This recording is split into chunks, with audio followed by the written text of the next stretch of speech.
You ever get that gut feeling something's just off? That's exactly how I felt the day I drove up to my peaceful lake cabin and found a for sale sign planted right out front with a big, bold sold sticker slapped across it. Thing is, I never put it up for sale. In fact, I wasn't even part of the local HOA, never signed up, never paid dues, never agreed to a single thing they claimed to enforce. But apparently, that didn't matter to one very entitled woman who had somehow decided she was in charge of the entire neighborhood, whether you liked it or not. They call her Karen around here, and trust me, the nickname fits. Clipboard. Always in hand, patrolling like she's on duty. Peeking over fences, knocking on doors, and inserting herself into every little thing that doesn't involve her. Most folks just try to stay out of her way. Me, I keep to myself. I fish, I read, I fix things up. This cabin was my little retreat built by my granddad, passed down through the family, and packed with decades of memories. So when I found out it had been sold without my knowledge, without my consent, and without a single piece of legal paperwork, something inside me snapped. I tried to stay calm. I really did. But when I knocked on Karen's door, she acted like she was the victim, like I was the one trespassing on her new lake property. She said something about streamlining community assets and how I'd ignored the HOA rules for too long. That's when I realized this wasn't some mistake. It was deliberate. And she thought I'd just walk away. But here's the thing about people like her. They underestimate the quiet ones. She didn't know my background. She didn't know what I do for a living. And she definitely didn't expect me to fight back. What happened next? Let's just say she picked the wrong person to cross. I didn't sleep that night. I sat on the porch of what used to be my cabin, staring out at the lake, just trying to wrap my head around what had happened. The paperwork taped to the front. Door looked official. A notice of sale, something about a lien and a signature that wasn't mine. It was stamped with some fake-looking HOA letterhead I'd never seen before. The kicker? My name wasn't even on half of it. They'd filed the sale under community reclamation, whatever that means. I started digging the next morning. First stop, the county records office.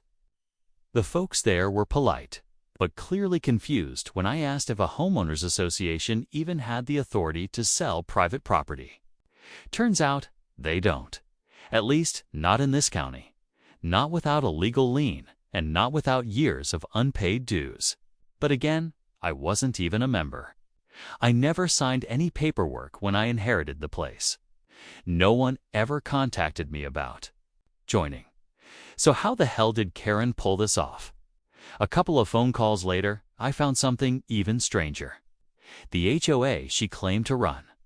It wasn't registered as a real homeowners association. No legal status, no board, no tax ID. Just Karen and her two officers, both of whom lived on the same street and had the same last name. One of them, I later learned, was her nephew, fresh out of real estate school. And somehow, he was listed as the agent. On the cabin sale agreement, that's when I started to suspect this wasn't just about me. If they'd done this once, they could have done it before. I talked to a few neighbors. One guy down the road said his boat dock disappeared. Last year, after a dispute with Karen, another woman claimed Karen threatened to fine her $500 for leaving her porch light on overnight. No one wanted to go public, though. People around here just wanted to be left alone, but I wasn't letting this slide. Not only was this cabin mine, it was the last thing I had from my grandfather. And I was about to find out just how deep this rabbit hole went. I started keeping a journal of everything. Dates, names, conversations. I took photos of every document posted to the cabin, every change Karen made to the property, and even the new mailbox she had installed with someone else's name on it. I wasn't just angry anymore. I was focused. And the more I looked, the uglier it got. Turns out, Karen had a pattern. She'd been slowly taking control of the neighborhood for years, especially targeting properties that were inherited, vacant for long stretches, or owned by people who didn't live there full-time like mine. She called it preserving community standards, but it looked more like a hustle. And it wasn't just about power, it was about money. Hidden in the fine print of that fake HOA letterhead were maintenance fees, environmental charges, and something called a structural compliance surcharge. All made-up nonsense, but it let her create fake debt tied to properties she didn't own. That fake debt, used as a reason to claim default, then file a bogus internal sale through her nephew, the so-called real estate agent. I wasn't the only one she targeted. I met an older couple, the Thompsons, who had a small cottage 2 streets over. They told me Karen fined them $1,000 for unauthorized fence paint and threatened to report them to a fictional HOA disciplinary board. They were so overwhelmed they ended up selling the place at a loss, and guess who bought it? Karen's nephew, under a shell company.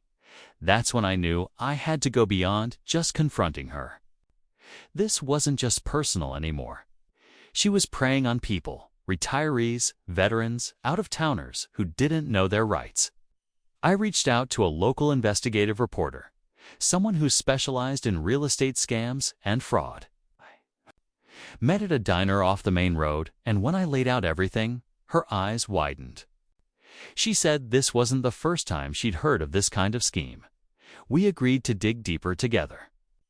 But even then, I had no idea just how far Karen had gone, or how many people were quietly helping her behind the scenes. By week 3, I wasn't just chasing down a fraud.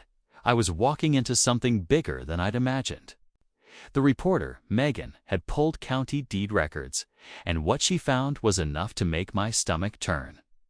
Over the last 3 years, Karen and her nephew had been involved in at least 6 similar property transfers, all quietly filed, all involving so-called HOA violations, and all ending up under different LLCs tied to the same P.O. box in town. It was a paper trail, but a messy one, clearly designed to make people give up before they connected the dots. We needed proof. Real, solid proof. So Megan wired me up. I agreed to meet with Karen under the pretense of settling the issue privately. She invited me to her house, a beige 2-story place with security cameras pointed at every angle and a private HOA meeting in progress sign taped to the door. Her living room looked more like a command center. Binders stacked shoulder high, a whiteboard full of property addresses, and spreadsheets open on a laptop she tried to cover the second I walked in. Karen was calm. She said we could make a deal, cut our losses, she called it. Said I could buy my own property back at a reduced HOA buyback rate. Her tone was casual, like this was just a business transaction. But her eyes were sharp, cold. That's when I realized she wasn't worried about legal consequences. She didn't think there'd be any, but I kept her talking. Let her explain the policy and procedures and internal transfers. She even bragged about how no one ever takes it to court because it's just not worth the cost. And then she said something I'll never forget. You people just don't read the fine print. That line stuck with me. Because this wasn't just fraud, it was manipulation. It was preying on trust, on silence, and I wasn't staying silent anymore.